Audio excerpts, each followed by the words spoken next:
not already being covered today. There are many people who work in the oil and gas sector living in my constituency of West Aberdeenshire and Kincardine. Those who don't work in the industry almost certainly have a family member who works in it. I personally have close friends and family who work in the industry, either for Shell, KCA Deutag, Technip, Conoco, Total, Stena, shipbrokers attached to the industry, or even in Aberdeen Harbour itself. I said in my maiden speech that I would argue for better support for the industry, and I, along with my colleagues from the North East and from Livingston, have done so and will continue to do so. Mr. Chair, the recent drop in oil prices that has been outlined today has had a big impact in the North East. It has not just affected those working directly in the oil and gas sector, but those working in hospitality, leisure, tourism, food and drink, and many more. At one time it was said in Aberdeen, or very recently, it was said that in Aberdeen it was cheaper to get a hotel room at the weekend than it was during the week because of the amount of business people staying in Aberdeen during the week.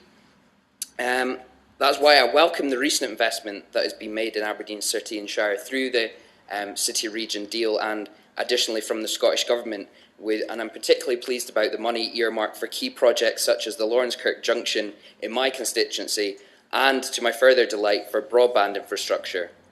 I also welcome the support that has been provided to those who have lost their jobs with the Energy Jobs Task Force and the Transition Training Fund, which will allow oil and gas workers to retrain as teachers in STEM subjects. Local institutions in the North East are also pitching in to lend their support to the sector, with unemployed oil workers being offered a 20% discount on energy-related postgraduate courses at Robert Gordon University.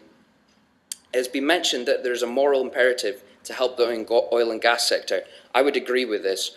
Oil and gas workers, particularly those who work offshore, have to spend weeks at a time away from their families, living in one of the most inhospitable places that I can think of. This puts considerable strain on families and communities. These are people who have to take a survival course just to go on their commute to work. And as has been mentioned by the Honourable Member for Livingston, there are often accidents with that. So when we ask for support for the industry, we ask because we recognise the sacrifices that are made by the men and women on the rigs day in, day out. We recognise the hard work that they have done that has brought billions to the UK Treasury.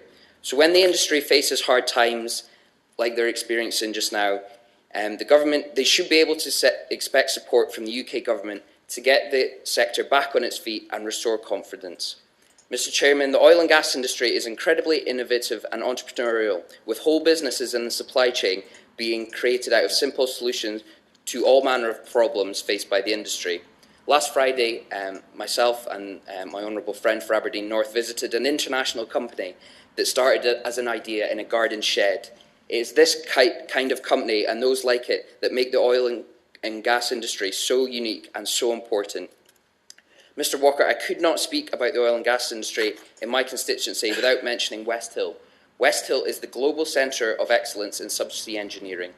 It is also known as Surf City, referring to subsea umbilicals, risers and flow lines. I don't really know what that means either.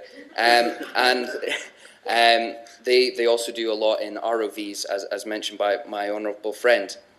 The subsea sector has pioneered game-changing technology and innovative thinking over the last 40 years.